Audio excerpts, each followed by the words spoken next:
नीला शल्क सींग वाला बाज अपने बच्चों को भी छोड़ गया था। अचानक लाल आंखों वाले पवित्र रक्त फीनिक्स ने चिड़िया जैसी आवाज निकाली। उसकी आंखें दो धधकते सूरज जैसी थी। उनसे अचानक एक प्रकाश की किरण निकली जो तुरंत राघव तक पहुंची। राघव उछल पड़ा। यह हमला बिना किसी चेतावनी के, बिना किसी ऊर्जा संचय के हुआ था। उसके बिजली जैसे पंख जल्दी से फड़फड़ाए और वो मुश्किल से उसे चकमा देने में कामयाब रहा। लाल रोशनी जमीन में इतनी गहराई तक घुस गई कि उसका कोई अंत दिखाई नहीं दे रहा था। राघव को एक सिहरन सी महसूस हुई। यह हमला बहुत ही अजीब था। उसने ऐसी ताकत पहले कभी नहीं देखी थी। यह कोई जबरदस्त ताकत नहीं थी जो जमीन को चीरती हुई आई, बल्कि यह थी कि लाल बत्ती को छूती हुई जमीन रहस्यमय तरीके से गायब हो गई। मैं ऐसे ही नहीं चल सकता। यह लंबी दूरी के हमलों में माहिर है। मुझे दूरी कम करनी होगी। राघव के पंख फड़फड़ाए और वो किसी टूटते तारे की तरह आगे बढ़ा। आकाश में फैले पंखदार तीरों को चकमा देते हुए वो लाल आंख वाले पवित्र रक्त फीनिक्स के ठीक सामने पहुंच गया। उसका शरीर बहुत बड़ा था, इसलिए वह ज्यादा फुर्तीला नहीं होना चाहिए था। राघव की योजना उसके करीब जाकर उसकी कमजोरी ढूंढने की थी, वरना इतने भयानक जानवर से सीधे मुकाबला करना सचमुच मौत को दावत देने जैसा था। धमाका। राघव अभी करीब पहुंचा ही था कि रेड आई सेक्रेड ब्लड फीनिक्स के पंख अंतरिक्ष को चीरते हुए उस पर गिर पड़े। अरे, अंतरिक्ष सिकुड़ रहा है। राघव घबरा गया। रेड आई सेक्रेड ब्लड फीनिक्स के पास न केवल लंबी दूरी के हमले थे, बल्कि उसके नजदीकी हमले भी बहुत भयानक थे। इस हमले ने अंतरिक्ष को इतना संकुचित कर दिया था कि वह हिल भी नहीं सकता था। यह बिल्कुल वैसा ही था जैसा तब हुआ था जब उपसंप्रदाय के गुरु ने उसे अंशुल से लड़ने से रोक दिया था। हालांकि उपसंप्रदाय गुरु ने अंतरिक्ष को संकुचित करने के लिए एक प्रकार की जादुई कला का उपयोग किया था। वो शक्ति इससे भी अधिक थी। हालांकि लाल आंख वाले पवित्र रक्त फीनिक्स का हमला उपसंप्रदाय गुरु जितना केंद्रित नहीं था, फिर भी राघव को ऐसा लग रहा था जैसे वो कीचड़ में धंस रहा हो। उसकी गति तेजी से कम हो गई और उसके पंखों की सीमा बहुत बड़ी हो गई। उसके पास बचने का कोई रास्ता नहीं था। धमाका। राघव जमीन में धंस गया। वह सीधे एक विशाल पहाड़ में घुस गया जो सीधे ढह गया। राघव, सीमा चिल्लाया, मैं ठीक हूं। सीमा, इसे थोड़ी देर के लिए विचलित करो। मैं स्प्लिट द हेवंस का इस्तेमाल करने जा रहा हूं। राघव ने अपनी सारी ऊर्जा ब्लड ड्रिंकर पर केंद्रित करना शुरू कर दिया। एक विशाल कृपाण प्रतिमा हवा में उड़ गई। सीमा ने सिर हिलाया। वह जानती थी कि स्प्लिट द हेवंस को तैयार होने में कुछ समय लगेगा। हालांकि यह समय ज्यादा नहीं था, लेकिन उस दौरान राघव को परेशान नहीं किया जा सकता था। मृत आत्मा तीर। सीमा की हाथ की मुहर बदल गई। अनंत आत्मिक ऊर्जा हजारों तीरों में संघनित हो गई। वे लाल आंख वाले पवित्र रक्त फीनिक्स पर बरस पड़े। लाल आंख वाले पवित्र रक्त फीनिक्स के पास इन आध्यात्मिक हमलों को रोकने का कोई रास्ता नहीं था। वो बस उन्हें सहन कर सकता था। उसने एक उग्र पक्षी की चीख निकाली और फिर सीमा की ओर झपटा। स्वर्ग को विभाजित करे दो। ठीक उसी समय राघव ने अपनी तैयारी पूरी कर ली। उसकी विशाल कृपाण प्रतिमा ने निर्दयतापूर्वक लाल आंख वाले पवित्र रक्त फीनिक्स पर वार किया। आत्मा खींचने वाला ताला। राघव की कृपाण को नीचे गिरते देख सीमा ने अपनी आध्यात्मिक शक्ति का पूरा इस्तेमाल किया। आध्यात्मिक जंजीरों ने रेड आई सेक्रेड ब्लड फीनिक्स के सिर को जकड़ लिया, जिससे वो तुरंत स्थिर हो गया। यह तकनीक उसे पाताल लोक की स्वर्गीय सीढ़ियों पर प्राप्त आत्मा चित्रण कला से मिली थी। यह एक अत्यंत अद्भुत जादुई कला थी, लेकिन रेड आई सेक्रेड ब्लड फीनिक्स जैसे 7वें दर्जे के जादुई जानवर के खिलाफ इस तरह की जादुई कला का इस्तेमाल करना स्पष्ट रूप से थोड़ा अविश्वसनीय था। इसका प्रभाव बेहद सीमित होता। यह निश्चित रूप से इसे एक सांस से ज्यादा देर तक रोक नहीं पाता, अगर रोक भी पाता। लेकिन सीमा को बस समय की एक सांस चाहिए थी। धमाका। विशाल रक्तलाल कृपाण प्रतिमा रेड आई सेक्रेड ब्लड फीनिक्स के सिर पर वार कर दी गई। वो जमीन में धंस गई और धरती की एक विशाल लहर फूट पड़ी। यह हमला उसके सिर पर पूरी तरह से पड़ा था। राघव खुशी से फूला नहीं समा रहा था। सीमा ने वाकई उसके साथ मिलकर बहुत अच्छा काम किया था। अचानक लाल आंख वाले पवित्र रक्त फीनिक्स के पंख धरती पर जोर से टकराए और वो खड़ा हो गया। राघव का दिल तुरंत बैठ गया। लाल आंखों वाले पवित्र रक्त फीनिक्स की आंखें पहले से भी ज्यादा लाल लग रही थी। उसके सिर पर एक लंबा खूनी घाव था।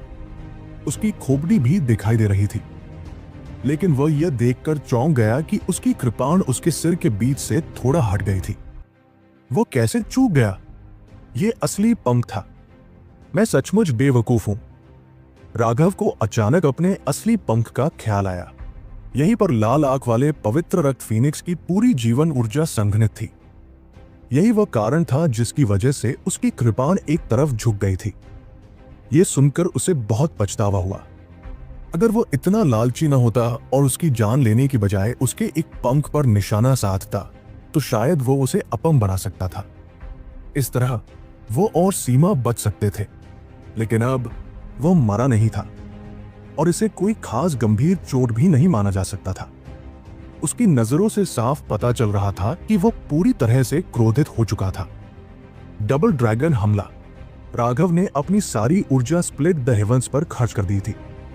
अब उसकी आखिरी तकनीक जोरा और शीन थी। इस बार वो थोड़ा ज्यादा चालाक था। उसने इस हमले से उसे मारने के बारे में व्यर्थ नहीं सोचा था। वो बस यही उम्मीद कर रहा था कि इस हमले से वो घायल हो जाए और वह चुपके से सीमा के साथ भाग जाए। जोरा और शीन दोनों ने दहाड़ लगाई। उड़ते हुए वे एक दूसरे से लिपट गए। रेड आई सेक्रेड ब्लड फिनिक्स पर अंतहीन दबाव पड़ रहा था। उनका लक्ष्य उसके पंख थे, लेकिन रेड आई सेक्रेड ब्लड फिनिक्स का असली पंख एक बार फिर ऊपर उठ गया और रून्स में बदल गया। इसने सैकड़ों मीटर लंबा एक विशाल आध्यात्मिक तीर बनाया जो दोनों ड्रैगन की ओर जा लगा। धमाका। यह टक्कर पिछली टक्कर से भी ज्यादा विस्फोटक थी। ऐसा लगा जैसे पूरी दुनिया ही ढह गई हो। राघव ने मुंह भर खून उगल दिया और पीछे की ओर उड़ गई। सीमा शायद दूर थी और उसे ब्रिलियंट फेदर ड्रेस की सुरक्षा मिली हुई थी, लेकिन वह भी उड़ गई। उसके मुंह से खून की धाराएं बह रही थी। राघव की बाहें कांप उठीं। जोरा और शीन दोनों स्वतः ही वापस लौट आए थे। उसे यह देखकर आश्चर्य हुआ कि वे बेहद निराश थे। इस हमले ने वास्तव में उनकी मूल ऊर्जा का एक बड़ा हिस्सा समाप्त कर दिया था। धूल धीरे धीरे बिखर गई। राघव ने गौर से देखा और अफसोस भरी आह भरी। 7 रंगों वाले पंख हवा में बिखरे हुए थे। अतुलनीय रूप से भव्य और राजसी रेड आई सेक्रेड ब्लड फिनिक्स अब दयनीय नग्न अवस्था में था। उसके अधिकांश पंख नष्ट हो चुके थे, जिससे उसकी रक्तरंजित त्वचा दिखाई दे रही थी। कहने की जरूरत नहीं कि उन दोनों ड्रैगन की ताकत बहुत भयानक थी। ये स्प्लिट द हेवंस के दूसरे रूप से भी ज्यादा शक्तिशाली थे। अगर हमला सीधे उनके शरीर पर होता तो वो जरूर मारे जाते। हालांकि दोनों ड्रैगन की आभाएं बहुत शक्तिशाली थी। किसी को भी अचानक से मारना लगभग असंभव था।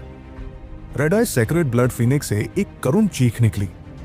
वह चीख नफरत और शिकायत से भरी थी, साथ ही हत्या की मंशा से भी। उसके पंख अचानक हिले और वह राघव की ओर झपटा। जैसे ही वह आगे बढ़ा, अनगिनत पंख जमीन पर गिर पड़े। लेकिन अब वो सचमुच बहुत गुस्से में था। उसकी त्वचा भी लाल होने लगी थी और उस पर अनगिनत रून चमक रहे थे। राघव पर एक भयानक दबाव टूट पड़ा। उसे लगा जैसे उस पर कोई पहाड़ टूट पड़ा हो और एक कदम भी चलना मुश्किल हो गया। जैसे ही उसका दिमाग तेजी से यह सोचने की कोशिश कर रहा था कि क्या उसके पास अब भी कोई तुरूप का पत्ता बचा है या नहीं, एक हरी रोशनी उसके शरीर पर छा गई। उसके सिर के ऊपर एक तराजू दिखाई दिया। यह हरा ड्रैगन स्केल था। मूल रूप से यह आदिम अराजकता वाले स्थान में पड़ा था, लेकिन जब रेड आई सेक्रेड ब्लड फिनिक्स उग्र और उन्मत्त हो गया, जब उसने अपना रक्तरेखा दबाव सक्रिय किया, तो यह स्केल प्रकट हो गया। वो अभी भी हथेली के आकार का ही था। हवा में तैरता हुआ एक राजसी अजगर फैल सकता था। यह एक घमंडी अजगर की इच्छा शक्ति थी जो हर चीज और हर किसी को नीची नजर से देखता था। क्रोधित लाल आंख वाला पवित्र रक्त फीनिक्स तुरंत जमीन पर गिर पड़ा और हिलने की भी हिम्मत नहीं कर रहा था। वो डर के मारे कांप रहा था। राघव तुरंत पागलों की तरह हंसने लगा। ये कैसा मजाक था? ड्रैगन सभी जानवरों के सम्राट थे। कौन सा जादुई जानवर उनका विरोध करने की हिम्मत करेगा? उसने खुद को कोसा, वो इतना मूर्ख कब हो गया? जादुई जानवरों को पकड़ने के लिए तो उसे ड्रैगन स्केल ही निकालना चाहिए था। जब ड्रैगन ही सामने आ जाए तो कौन विरोध करने की हिम्मत करेगा? क्या तुम्हें बदमाश बनना पसंद नहीं? क्या तुम्हें दिखावा पसंद नहीं? बेशर्म, आखिर किसको दिखावा कर रही हो? राघव हाथ में ड्रैगन स्केल लिए लाल आंख वाले पवित्र रक्त फीनिक्स के सामने दौड़ा। उसने उस पर कई घूंसे और लातें बरसाई, लेकिन वो फिर भी कांपता रहा, हिलने की हिम्मत नहीं कर रहा था। सीमा दंग रह गई। मैंने तुम्हें उकसाया ही कब था? क्या तुम मुझे मारना नहीं चाहते थे? आओ और फिर से कोशिश करो। राघव ने एक बार फिर उससे कुछ लातें मारी, लेकिन ये लातें उसकी चोंच पर लगी और उसकी चोंच इतनी सख्त थी कि उसके पैर में चोट लग गई। राघव, क्या हो रहा है? सीमा दौड़ी हुई आई। उसे अभी भी अपनी आंखों पर विश्वास नहीं हो रहा था। है, हमें सोना मिल गया है। सीमा, गुलाम का निशान लगाओ, राघव ने कहा। क्या ये ठीक रहेगा? सीमा हिचकिचाया। चिंता मत करो, ड्रैगन की ताकत के सामने ये प्रतिरोध करने की हिम्मत नहीं करेगा, राघव ने आत्मविश्वास से कहा। इस ड्रैगन स्केल में असली ड्रैगन का सार रक्त था। उसकी शक्ति निर्विवाद थी। तभी सीमा ने सिर हिलाया और ध्यान से एक आध्यात्मिक मुहर बनाई। अपनी सबसे शक्तिशाली आत्मिक ऊर्जा का उपयोग करते हुए उसने एक दास चिन्ह को संघनित किया जो लाल आंख पवित्र रक्त फीनिक्स में स्थापित हो गया। जैसी कि उम्मीद थी, उसने बस कुछ बार सहज रूप से संघर्ष किया, लेकिन उसके बाद उसने हिलने की हिम्मत नहीं की। उसने सीमा की दास मुहर को अपनी आत्मा पर लगने दिया। ठीक है, अपना ड्रैगन स्केल हटा दो, ये पहले से ही मेरा घरेलू पालतू जानवर है। सीमा की आवाज थोड़ी कांप रही थी। उसे लगा जैसे वो सपना देख रही हो। अब वो पूर्वजों के स्तर पर एक घरेलू पालतू जानवर को नियंत्रित कर रही थी। ये उसके लिए अविश्वसनीय था। तभी राघव ने ड्रैगन स्केल को सावधानी से हटा दिया, लेकिन वह अभी भी सतर्क था। वो किसी भी समय उसे फिर से बुलाने के लिए तैयार था ताकि कोई छुपकर हमला न कर सके। हालांकि राघव को सीमा की क्षमताओं पर पूरा भरोसा था, लेकिन इसमें उनकी जिंदगी का सवाल था, इसलिए स्वाभाविक रूप से उसे सावधान रहना था। लेकिन जाहिर है वो जरूरत से ज्यादा सतर्क हो रहा था। लाल आंख वाला पवित्र रक्त फीनिक्स पूरी तरह से डर गया था। राघव द्वारा ड्रैगन स्केल हटा दिए जाने के बाद भी वह कांपता रहा। सीमा उसे सांत्वना देने के लिए लगातार अपनी आध्यात्मिक शक्ति का इस्तेमाल कर रही थी। ये एक ऐसा तरीका था जिसका इस्तेमाल अक्सर जानवरों को काबू करने वाले करते थे। अगर किसी जानवर को वश में करने वाले को कोई शक्तिशाली पालतू जानवर चाहिए होता तो अक्सर गुरु ही शिष्य को शिकार पर ले जाता। गुरु जादुई जानवर को अधमरा करके पीटता। बेहतर होता अगर वो अपनी आखिरी सांसें गिन रहा होता। फिर शिष्य उसे वश में कर लेता, फिर उसे दिलासा देता। इससे जादुई जानवर का विश्वास जीतना आसान हो जाता। यद्यपि एक बार गुलाम का चिन्ह लगा दिए जाने के बाद जादुई जानवर को अपने मालिक के आदेशों को सुनने के लिए मजबूर होना पड़ता था। फिर भी जादुई जानवर विद्रोह कर सकता था और अपनी स्वतंत्रता वापस पाने के लिए अपने मालिक को मारने का प्रयास कर सकता था। लेकिन यदि आप अपने जादुई जानवर के साथ अच्छा व्यवहार करते हैं और उसे बहुत अधिक दर्द नहीं देते हैं तो वो अपने नए जीवन के अनुकूल हो जाएगा और अपने मालिक को स्वीकार कर लेगा। हालांकि रेड आई सेक्रेड ब्लड फीनिक्स पूरी तरह से भयभीत था। यह सिर्फ रक्तवंश का दमन नहीं था, बल्कि आध्यात्मिक दमन भी था।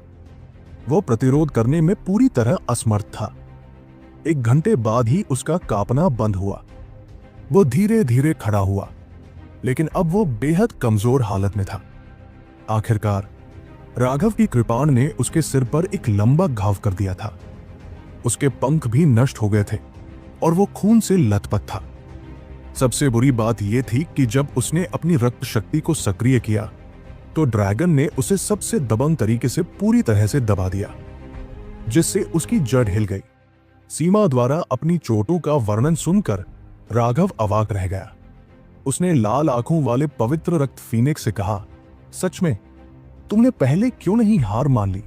अब हम सब ऐसी ही हालत में हैं। अब तक राघव, सीमा और रेड आई सेक्रेड ब्लड फीनिक्स घायल हो चुके थे। रेड आई सेक्रेड ब्लड फीनिक्स की चोटें सबसे ज्यादा थी और उसके विशाल शरीर को देखते हुए उसे पूरी तरह से ठीक करने के लिए समुद्र भर की औषधीय गोलियों की जरूरत होगी।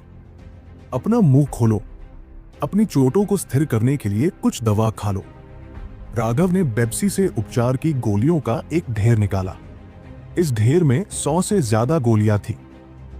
ये वो चीजें थी जो उसने जमा करके रखी थी, लेकिन आमतौर पर वो इनका कोई इस्तेमाल नहीं कर पाता था। ये सभी 9 अंगूठी वाली गोलियां थी और ये उसकी चोटों को कम कर सकती थी। इसके अलावा जादुई जानवर का शरीर शक्तिशाली था। उसकी जन्मजात स्वास्थ्य लाभ क्षमताएं भी अद्भुत थी। उसके बाद राघव ने उपचारात्मक दवा का एक बैरल निकाला। उसने और सीमा ने उसे रेड आई सेक्रेड ब्लड फीनिक्स की चोटों पर लगाना शुरू कर दिया। इस तरह वो जल्दी ठीक हो जाएगा। आखिर इस डरावनी जगह में ज्यादा तुरुप के पत्ते होना ही बेहतर था, लेकिन यह प्रोजेक्ट बहुत बड़ा था। राघव का बैरल उसके सिर पर लगाने के बाद ही खत्म हो गया। राघव बहुत परेशान था। क्या उसने खुद के साथ ऐसा नहीं किया था? अगर उसने ड्रैगन स्केल पहले ही निकाल दिया होता तो उसे यह सब नहीं करना पड़ता। मूल रूप से वो सीमा से इसे अपने आध्यात्मिक स्थान में रखने और धीरे धीरे इसे ठीक करने के बारे में सोच रहा था।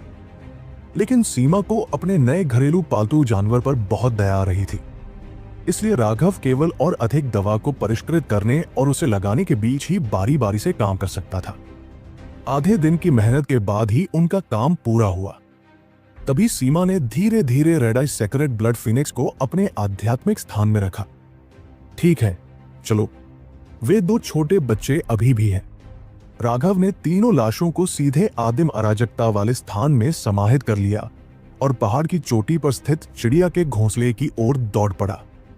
हालांकि चूजे अभी अभी अंडे से निकले थे, उनके शरीर एक घर से भी बड़े थे।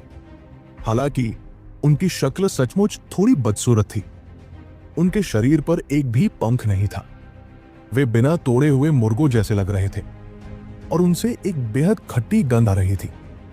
राघव, तुम्हें उनमें से एक को अपने पास रखना चाहिए और फिर हमें दूसरे को नेहा के लिए बचा कर रखना चाहिए। जानवरों को काबू करने के तरीकों का इस्तेमाल करने से वे जल्दी बढ़ जाएंगे, सीमा ने कहा।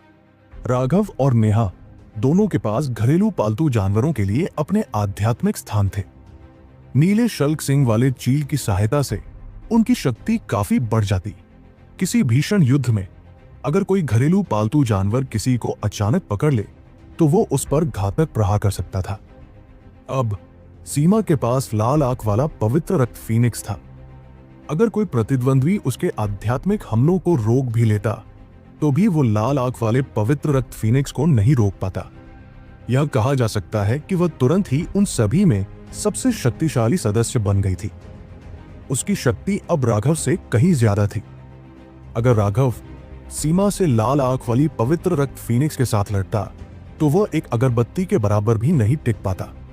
यह बीस्ट टैमर्स का सबसे भयानक पहलू था। साधारण जानवरों को नियंत्रित करने वाली कई जादुई जानवरों को नियंत्रित कर सकती थी, कभी कभी तो दर्जनों को भी। सीमा की शक्तिशाली आध्यात्मिक शक्ति के साथ वह 100 से ज्यादा शक्तिशाली जादुई जानवरों को नियंत्रित कर सकती थी। लेकिन सीमा हमेशा साधना में लगी रहती थी, इसलिए उसके पास जादुई जानवरों को पकड़ने का समय नहीं था।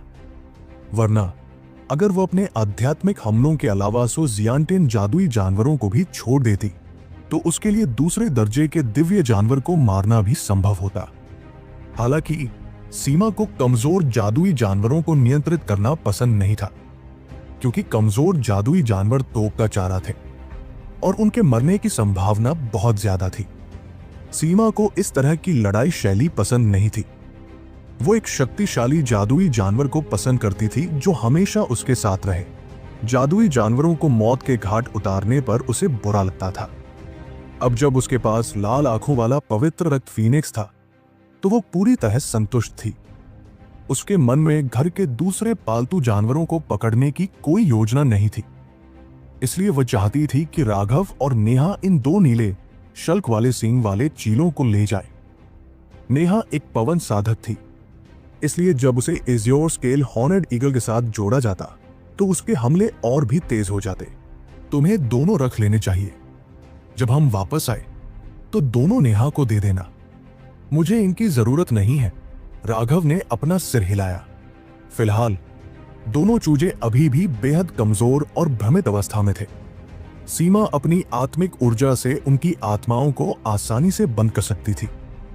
अभी उन पर कोई आध्यात्मिक छाप छोड़ने की जरूरत नहीं थी। राघव, सीमा चौंक गई। मेरे पास लिटिल स्नो है, इसलिए मुझे किसी और घरेलू पालतू जानवर की जरूरत नहीं है। लिटिल स्नो मेरा साथी है जो मेरे साथ जिंदगी और मौत से गुजरा है। उसकी जगह कोई नहीं ले सकता। राघव हल्के से मुस्कुराया। जब से लिटिल स्नो छठी रैंक पर पहुंचा था, उसकी साधना का आधार जरा भी आगे नहीं बढ़ा था।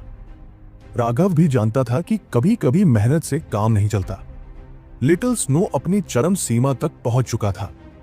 आखिरकार लिटिल स्नो मूल रूप से एक तीसरे दर्जे का जादुई जानवर ही था। उत्परिवर्तन के बाद वो लगातार आगे बढ़ता रहा था, लेकिन अब वो एक बाधा तक पहुंच गया था। राघव ने कई औषधीय गोलियां आजमाई थी, लेकिन वे सभी बेअसर रही। राघव के पास यह स्वीकार करने के अलावा कोई विकल्प नहीं था कि लिटिल स्नो की साधना यही रुक गई।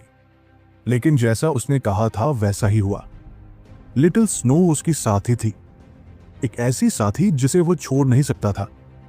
फीनिक्स क्राई में जब मार्क्विस यिंग ने उसका पीछा करते हुए उसे किसी गुमनाम गांव तक पहुंचाया था, तब लिटिल स्नो सिर्फ 1 फुट लंबा था। लेकिन राघव की तलाश में उसने अनगिनत खतरों का सामना किया था। यह बात राघव कभी नहीं भूला था। साधना पथ पर नन्हे हिम ने भी अनगिनत बार उसकी मदद की थी। उसने उसके साथ कंधे से कंधा मिलाकर मौत से जंग लड़ी थी। उनके बीच की भावनाएं किसी और की समझ में नहीं आती थी। लेकिन आप 2 अतिरिक्त घरेलू पालतू जानवर भी रख सकते हैं, सीमा ने कहा। राघव ने अपना सिर हिलाया और आह भरी। सीमा, मेरी जिद माफ कर दो, या शायद इसे मूर्खता कह सकते हो। मेरे लिए छोटी सी बर्फ ही काफी है। आने वाले खतरों का सामना करने की मेरी अपनी शक्ति है। राघव ने एक बार अपनी मदद के लिए एक शक्तिशाली जादुई जानवर हासिल करने के बारे में भी सोचा था, लेकिन चाहे उसने कितनी भी कोशिश की हो, उसे अब भी यही लग रहा था कि ये लिटिल स्नो के साथ विश्वासघात है। वो ऐसा नहीं कर सकता था। हालांकि उसे लगा कि इस तरह की सोच बहुत बेवकूफी भरी है, फिर भी उसे कोई आपत्ति नहीं थी। खैर, उसने कई बेवकूफी भरी बातें की थी, इसलिए एक और बेवकूफी का कोई मतलब नहीं था। जब राघव और सीमा बोल रहे थे, लिटिल स्नो अपने आध्यात्मिक स्थान में चुपचाप रो रहा था। ठीक है, मैं तुम्हें मजबूर नहीं करूंगी। सीमा जानती थी कि एक बार राघव ने कुछ तय कर लिया तो कोई भी उसके फैसले को नहीं बदल सकता। इसके अलावा सीमा ने भी भावनाओं का एक उफान महसूस किया। राघव का दिल बिल्कुल नहीं बदला था। हालांकि वह आम तौर पर एक बदमाश था जिसे पिटाई की जरूरत थी। उसकी भावनाएं बनावटी नहीं थी। सीमा ने आह भरी। शायद यही भावनाएं थी जिन्होंने उसे इतना गहराई से प्रभावित किया था।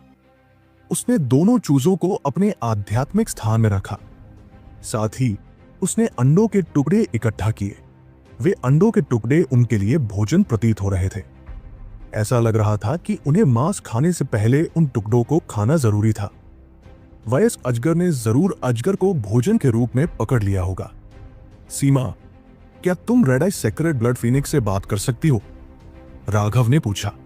जानवरों को वश में करने वालों ने सबसे पहले जादुई जानवरों से बात करने के तरीके सीखे। भावनाओं को व्यक्त करने में कोई समस्या नहीं होनी चाहिए। मुझे सच में इसकी बुद्धि इतनी कम होने की उम्मीद नहीं थी। यह बाहरी दुनिया के औसत 5वें दर्जे के जादुई जानवर से भी नीचे है। इसके दिमाग में बस पागलपन और कत्लेआम ही है। इसके साथ संवाद करना बेहद मुश्किल है। शायद इसे पूरी तरह से शांत करने में बहुत समय लगेगा, सीमा ने कहा। आमतौर पर जादुई जानवर का पद जितना ऊंचा होता है, उसकी बुद्धि उतनी ही अधिक होती है, जिससे संचार आसान हो जाता है। लेकिन सीमा ने पाया कि रेड आई सेक्रेड ब्लड फीनिक्स बहुत उन्मत्त था और उनकी मानसिक आवृत्तियों को संरेखित करना मुश्किल था। शायद इसका संबंध पर्यावरण से है। वनस्पति, कीड़े मकोड़े और अब तो जादुई जानवर भी इतने उन्मत्त हो गए हैं, अगर हम उनके इलाके में कदम रखें तो एक छोटा सा खरगोश भी हम पर पागलों की तरह हमला कर देगा। ये वाकई बेतुका है, राघव ने कहा। स्पिरिट वर्ल्ड का माहौल अजीब था। वहां पहुंचने पर उन दोनों पर लगातार हमले होते रहे। हालांकि जब नीलाशल्क सींग वाला बाज उड़ रहा था तो उसने कई जादुई जानवरों के इलाकों को पार कर लिया था और उनमें से कोई भी वहां से हिला तक नहीं था। क्या यह बाहरी लोगों को धमकाने का मामला था? यह दुनिया वाकई अजीब है। मुझे लगता है जैसे मुझे लगातार दबाया जा रहा है और मैं घबराहट और डर महसूस करने से खुद को नहीं रोक पा रही हूं। सीमा ने सिर हिलाया। चलो कुछ दिन आराम करते हैं। मैं रेड आई सेक्रेट ब्लड फीनिक्स को जल्दी ठीक करने के लिए कुछ और गोलियां तैयार करूंगा। भले ही वो लड़ न सके, हमें उसे उड़ने लायक बनाना होगा, वरना हमारे लिए यहां 1 इंच भी हिलना मुश्किल हो जाएगा, राघव ने कहा। अच्छा विचार है, सीमा ने सहमति जताई। जंगल में उन दोनों का चलना वाकई बहुत खतरनाक था। रेड आई सेक्रेट ब्लड फीनिक्स पर उड़ना ज्यादा सुरक्षित होगा। खैर, रेत घड़ी के हिसाब से तो ये सिर्फ 7वां दिन था। उनके पास अभी भी कुछ खजाने ढूंढने का समय था। इससे राघव का रेत घड़ी इस्तेमाल करने का सुझाव सही साबित हुआ। सीमा को पता चला कि रेत घड़ी के हिसाब से तो 7 दिन बीत चुके थे, लेकिन यहां तो सिर्फ 1 दिन ही बीता था, क्योंकि वे बहुत घबराए हुए थे, क्योंकि उन्हें लगातार सतर्क रहना पड़ता था। इसलिए उन्होंने समय के प्रवाह को महसूस नहीं किया था। सीमा के पास राघव की विश्वसनीयता की प्रशंसा करने के अलावा कोई विकल्प नहीं था, भले ही वह कभी कभी कितना भी पागल क्यों न हो। राघव ने गोलियों को परिष्कृत करना शुरू किया। इस बार उसने विशालकाय गोलियों को परिष्कृत किया क्योंकि वे ज्यादा प्रभावी थी। हालांकि उन्हें परिष्कृत करना ज्यादा मेहनत वाला भी था। 3 दिन बाद उसने 98 विशाल गोलियां परिष्कृत कर ली। रेड आई सेक्रेट ब्लड फीनिक्स काफी हद तक ठीक हो गया था। उसकी ज्यादातर चोटें ठीक हो गई थी। उसके सिर पर जो निशान था, जो देखने में थोड़ा भयावह था, उसके अलावा उसका बाकी शरीर ठीक लग रहा था। हालांकि उसकी अंदरूनी चोटें अभी भी बहुत गंभीर थी। ड्रैगन की ताकत से उसका अंदरूनी हिस्सा घायल हो गया था और उसे पूरी तरह ठीक होने में काफी समय लगेगा। राघव को उम्मीद नहीं थी कि ड्रैगन की ताकत इतनी शक्तिशाली होगी।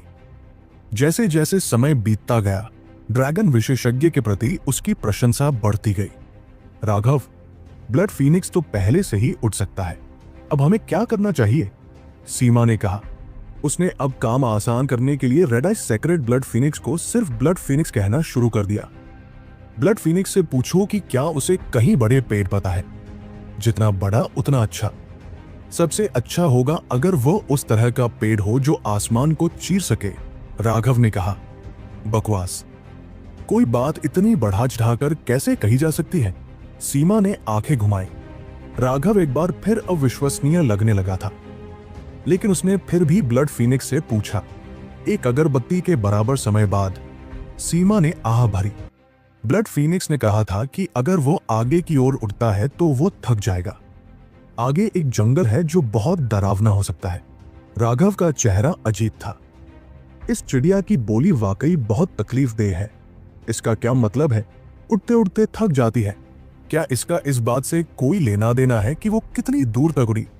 जंगल डरावना हो सकता है, इसका क्या मतलब है? सीमा कड़वी मुस्कान के साथ बोली, इससे बचने का कोई रास्ता नहीं है। मैं इसके संपर्क में बहुत कम समय से हूं और इसकी बुद्धि भी बहुत कमजोर है।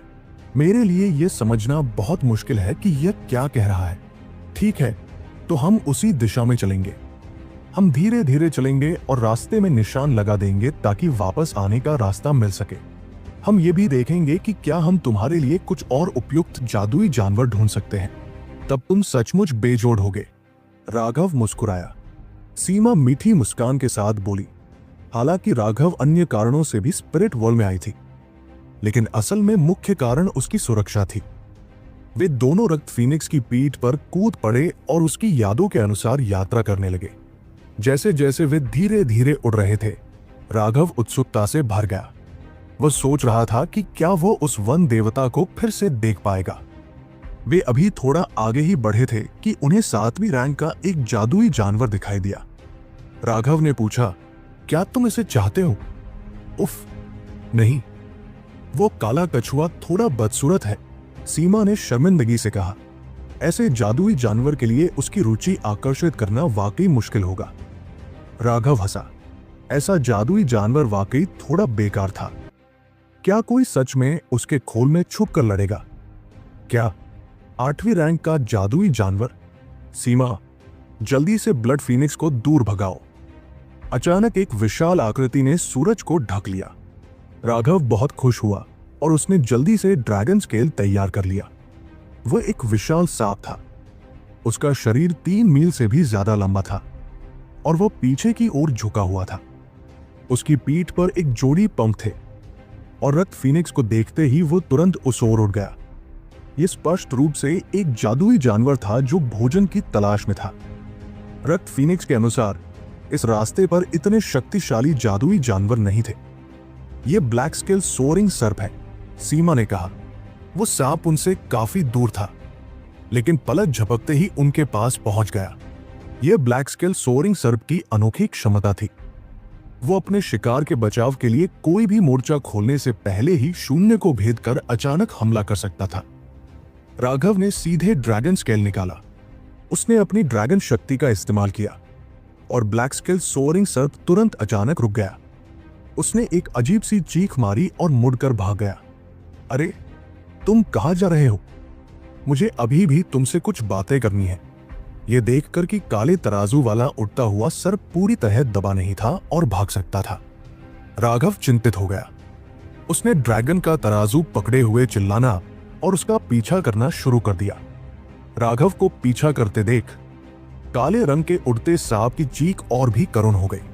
उसकी आवाज में डर था। अचानक उसके 2 पारदर्शी पंख हिले और उसका शरीर ऐंठ गया। ऐसा लग रहा था जैसे वह हवा में तैर रहा हो और तेजी से भाग रहा हो। अरे, मैं तुम्हें कोई नुकसान नहीं पहुंचाऊंगा। चलो इस पर बात करते हैं। भाई रुको, तुम्हारे पैसे गिर गए, ये जानते हुए भी कि ये एक गंभीर मामला था।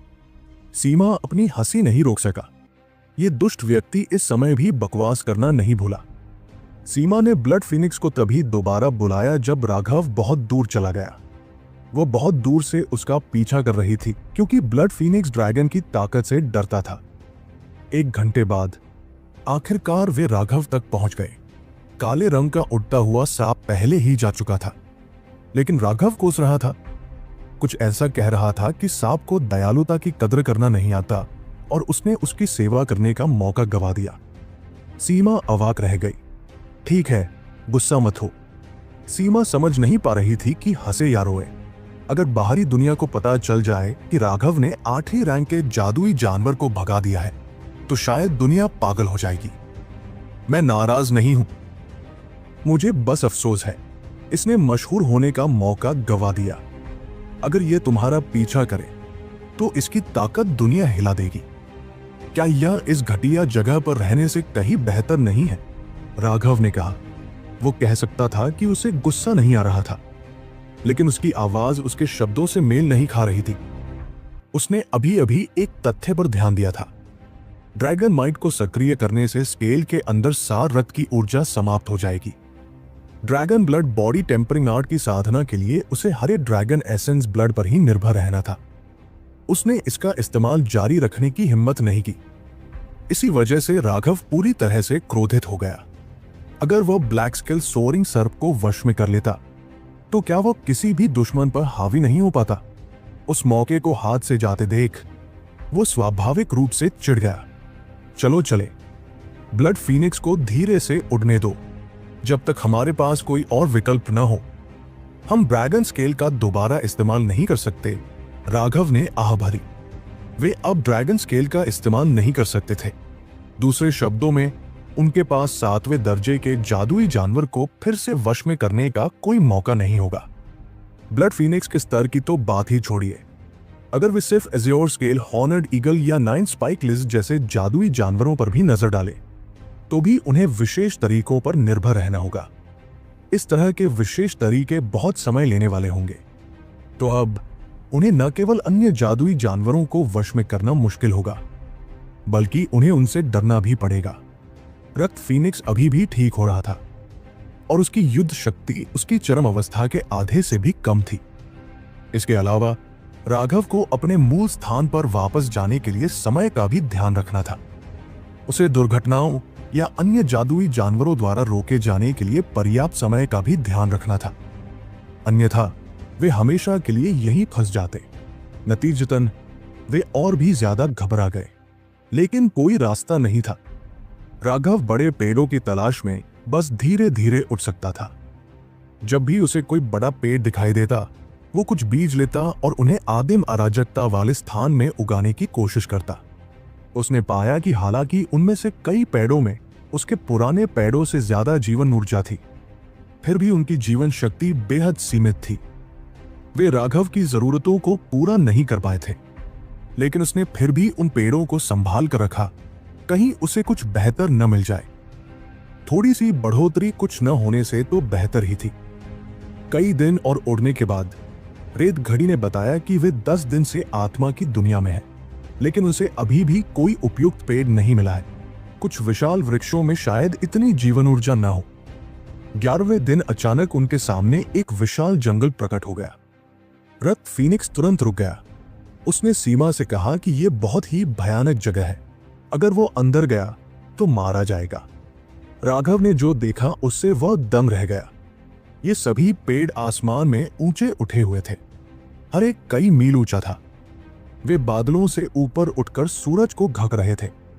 इससे राघव को जंगल की दिव्यता का ख्याल आया, लेकिन यह जंगल थोड़ा डरावना था। विशाल पत्तियों ने सूरज की रोशनी को रोक रखा था, जिससे जंगल अंधेरा और भयावह लग रहा था। सीमा, क्या रक्त फीनिक्स इस जंगल की उत्पत्ति जानता है? राघव ने पूछा। सीमा ने ब्लड फीनिक्स से बात करने की कोशिश की, लेकिन काफी देर बाद उसने आह भरी। ये कुछ भी साफ साफ नहीं कह सकता। इसे बस इतना पता है कि ये जंगल बहुत भयानक है और अगर तुम इसमें घुस गए तो मारे जाओगे। यहां तक कि जब मैंने इससे पूछा कि तुम्हें क्या मारेगा, तो भी ये बता नहीं पाया। राघव अवाक रह गया। 7वीं रैंक का जादुई जानवर इतना मूर्ख कैसे हो सकता है? सीमा ने उसे दूर रखा और वे दोनों चुपके से उस भयावह जंगल की ओर बढ़ गए। जंगल की तुलना में वे दोनों बेहद छोटे लग रहे थे। राघव ने तुरंत भाप लिया कि मामला गड़बड़ है। ये जगह बहुत शांत थी, लगभग मौत जैसी शांति। हवा में मौत का घना साया छाया हुआ था। राघव को ठंड का एहसास हुआ, लेकिन उसे इन पेड़ों की शाखाओं या फलों की जरूरत थी ताकि वे असीमित संख्या में उनकी नकल कर सके। धीरे धीरे पास आते हुए दोनों ने कोई आवाज नहीं की। उन्होंने अपनी आभा पूरी तरह छिपा ली थी।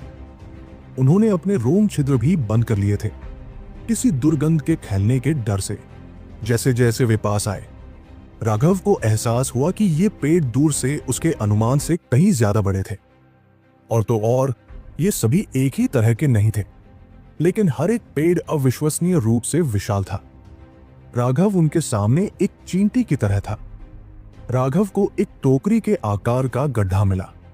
वो एक बड़े अखरोट जैसा दिख रहा था, लेकिन उसे ये देखकर निराशा हुई कि उसमें कोई जीवन नहीं था। वो बस एक खाली खोल था जिसे वो रोक नहीं सकता था। वह जंगल में और आगे नहीं बढ़ा। उसकी अंतरात्मा ने उसे बताया कि इस जंगल की गहराइयों में कुछ बेहद भयानक है। इस एहसास ने उसकी खोपड़ी को सुन्न कर दिया और उसकी हड्डियों में ठंडक महसूस हुई। उसने पहले कभी ऐसा भयानक पूर्वाभास महसूस नहीं किया था। 9 सितारा हेगेमोन बॉडी आर्ट की इंद्रियों ने उसे कभी धोखा नहीं दिया था। जंगल में जरूर कुछ अविश्वसनीय रूप से भयानक होगा। 8वीं रैंक के ब्लैक स्केल सोरिंग सर्प के सामने भी उसे ऐसा कुछ महसूस नहीं हुआ था, तब भी नहीं जब उसने ड्रैगन स्केल नहीं निकाला था। और यह जानना जरूरी था कि ड्रैगन स्केल के बिना ब्लैक स्केल सोरिंग सर्प उसे एक ही झटके में मार सकता था। दूसरे शब्दों में, इस जंगल में जो कुछ भी था वो उस काले रंग के उड़ते सर्प से सैकड़ों गुना अधिक भयानक था, या शायद हजारों गुना अधिक भयानक था। राघव ने सीमा को किनारे पर उसका इंतजार करने को कहा था। अगर कुछ होता तो वे तुरंत आध्यात्मिक रूप से संवाद कर सकते थे। वो एक पेड़ की चोटी पर चढ़ गया। वो बहुत ऊंचा था, इसलिए घने पत्तों ने उसकी नजर को ढक लिया और वो सीमा को अब और नहीं देख पा रहा था। लेकिन वो अभी भी उसकी आत्मा को महसूस कर सकता था। पेड़ की चोटी पर उसे एक बड़ा सा फल मिला। वो फल 3 फुट चौड़ा और नारियल के आकार का था। राघव ने अपनी कृपाण चलाने की हिम्मत नहीं की। इसके बजाय उसने उसे अपने हाथों से धीरे से तोड़ दिया। जब उन्होंने फल को आदिम अराजकता वाले स्थान में फेंका तो वे ये देखकर आश्चर्यचकित रह गए कि परिणाम स्वरूप जो पौधा निकला वो अविश्वसनीय रूप से बड़ा था। जब वो अभी भी एक कोमल टहनी थी, तब तक वह दर्जनों मीटर ऊंची हो चुकी थी। 300 मीटर की ऊंचाई तक पहुंचने पर ही वह कठोर और परिपक्व होने लगी। उसने झट से एक टहनी तोड़कर उसे भी रोक दिया। आदिम अराजकता ने उसे निराश नहीं किया। शाखा भी धीरे धीरे बढ़ने लगी। इससे उसे राहत मिली और फिर वह चुपके से पेड़ से नीचे उतर गया। उसने देखा कि सीमा बेचैनी से उसका इंतजार कर रही है। उसे बहुत बेचैनी हो रही थी। यह जंगल बहुत अजीब था। अगर वे यहां ज्यादा देर रहे तो पागल हो जाएंगे। राघव ने उससे दिलासा देने के लिए उसके चेहरे को धीरे से छुआ। उसने एक और विशाल पेड़ की ओर इशारा किया और दोनों चुपचाप उसके पास चले गए। सीमा एक बार फिर नजर रखने के लिए नीचे रुक गई। यह पेड़ पिछले वाले से अलग था। यह असल में नीले रंग के तराजू से ढका हुआ था। चूंकि वे यहां आ चुके थे, राघव ज्यादा से ज्यादा बीज इकट्ठा करना चाहता था। ये पेड़ बहुत बड़े थे और उसके पास आदिम अराजकता वाले अंतरिक्ष में उन्हें उनकी सीमा तक बढ़ाने का पर्याप्त समय नहीं था।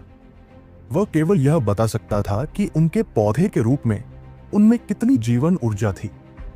अब और इंतजार करना उसके लिए मुमकिन नहीं था। यहां हर तरफ खतरा था। 1 मिनट भी ज्यादा रुकना जानलेवा हो सकता था। इसलिए राघव जाने से पहले बस पास के पेड़ों से बीज लेने की सोच रहा था। अगर उसके चुने हुए पेड़ों में जंगल के बाकी पेड़ों की तुलना में कम जीवन ऊर्जा थी तो उसे अपनी बदकिस्मती स्वीकार करनी ही थी। वो यहां ज्यादा देर तक नहीं रह सकता था। राघव ने 3 और बड़े पेड़ों से बीज लिए।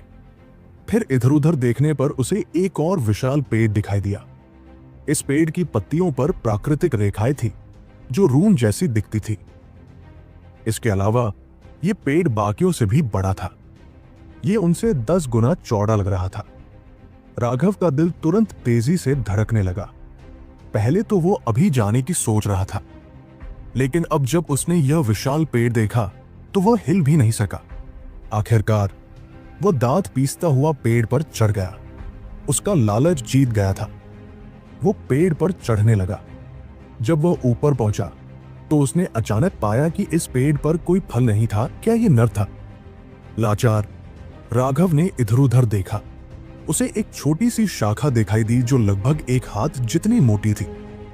उसने उसे खींचा, लेकिन पाया कि यह शाखा बेहद मजबूत थी। यह तुरंत नहीं टूटी। इससे वो बेहद चौंक गया।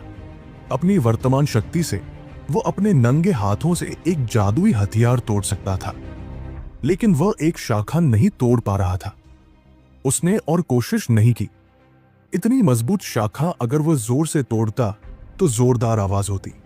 इस मौत जैसे खामोश जंगल में यह बिल्कुल भी अच्छा नहीं था।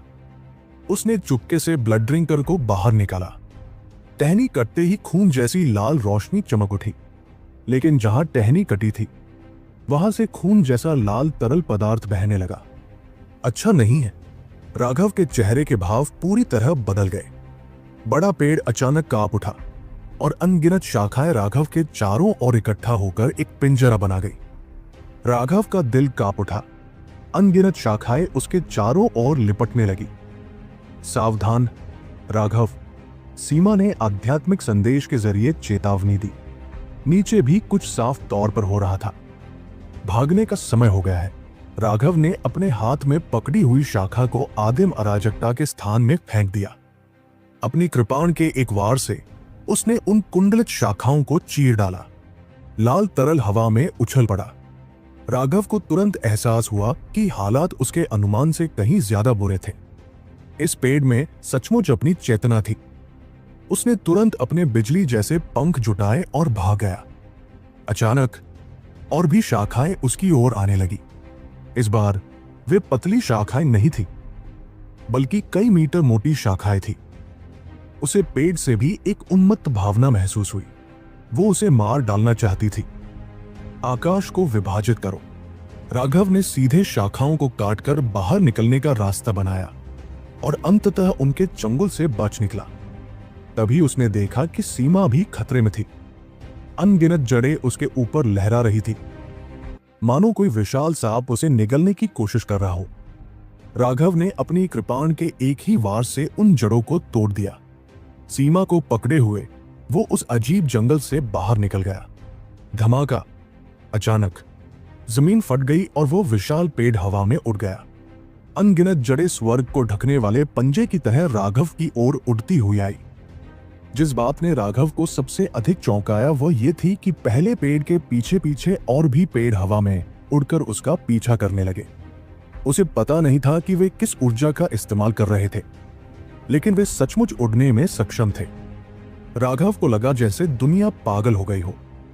वे पेड़ अविश्वसनीय रूप से तेज थे। हवा में वे विशाल काले बादलों जैसे थे। अनगिनत जड़ें उसकी ओर बढ़ रही थी। वे स्पष्टतः कई मील दूर थे, लेकिन वे जड़ें असीम रूप से बढ़ने में सक्षम प्रतीत हो रही थी। वे एक पल में उसके पास पहुंच गई। राघव ने एक बार फिर अपनी कृपाण से वार किया, जिससे जड़ें टूट गई। हवा में खून जैसा पदार्थ भर गया। विशाल वृक्ष से एक अजीब डरावनी चीख आई। धिक्कार है, वे सचमुच मेरी जान चाहते हैं। राघव ने अभी एक पेड़ को ही हटाया था कि उसने देखा कि हजारों विशाल पेड़ों ने हवा को भर दिया था और सूरज को पूरी तरह से अवरुद्ध कर दिया था। सीमा ने पहले ही रक्त फीनिक्स को बुला लिया था, लेकिन रक्त फीनिक्स अपनी गति से इन पेड़ों को गिराने में असमर्थ था। तभी राघव की हैरान आंखों के सामने ये पेड़ आपस में विलीन हो गए। उनके मुकुट आपस में जुड़ गए और उनकी जड़ें आपस में गुंथ गई। वे एक विशाल प्राणी में बदल गए जो तेजी से उनका पीछा करने लगा और उनकी गति वास्तव में बढ़ गई। राघव ने ऐसी विचित्र चीज पहले कभी नहीं देखी थी। ये पेड़ वास्तव में एक सेना की तरह काम कर रहे थे। सीमा का चेहरा पीला पड़ गया था। पेड़ों के एक हो जाने के बाद उनकी आभा और भी भयावह और ठंडी हो गई थी, लेकिन उसने अपना मुंह बंद रखा। वह राघव को परेशान नहीं करना चाहती थी। विस्फोट! राघव ने आग का एक गोला उछाला और वो उस राक्षस के सामने फट गया। पेड़ों ने एक बार फिर वही अजीब चीख निकाली। उनकी शाखाएं और जड़ें तुरंत जल उठीं। आसमान से राख गिरने लगी। हालांकि ये कोई गंभीर चोट नहीं थी, फिर भी राघव को राहत महसूस हुई, जैसी कि उम्मीद थी। लकड़ी के खिलाफ आग बेहद कारगर थी। अचानक आसमान कांप उठा। जंगल की गहराइयों से एक भयानक दबाव आया। ऐसा लगा जैसे अंतरिक्ष जम गया हो। राघव को तुरंत ऐसा लगा जैसे किसी प्राचीन राक्षस ने उस पर नजर गड़ा दी हो। एक अभूतपूर्व खतरे का एहसास उसके अंदर भर गया। यहां तक कि सीमा भी प्रभावित हुई। वह चीज जो भी थी, उसकी आभा उनकी कल्पना से परे थी। राघव, हमें क्या करना चाहिए? हालांकि वह जानती थी कि उसे इस समय ऐसा सवाल नहीं पूछना चाहिए। सीमा खुद को रोक नहीं सकी। डरो मत। ब्लर फीनिक्स को जितनी जल्दी हो सके उड़ने दो। मुझे याद है कि यहां आते समय हमने एक बड़ी नदी पार की थी। हमें वहां जल्दी पहुंच जाना चाहिए, राघव ने कहा। राघव की हिम्मत चाहे कितनी भी बड़ी क्यों न हो, अभूतपूर्व शक्ति वाली किसी अनजान चीज के सामने वो अभी भी बेचैन था। लेकिन इतने लंबे समय तक जिंदगी और मौत की सीमा पर चलने के बाद जैसे जैसे हालात खतरनाक होते गए, वो उतना ही शांत होता गया। खतरे का सामना करते समय घबराहट और डर किसी को नहीं बचा सकते। इससे आपकी मौत और भी जल्दी हो जाएगी।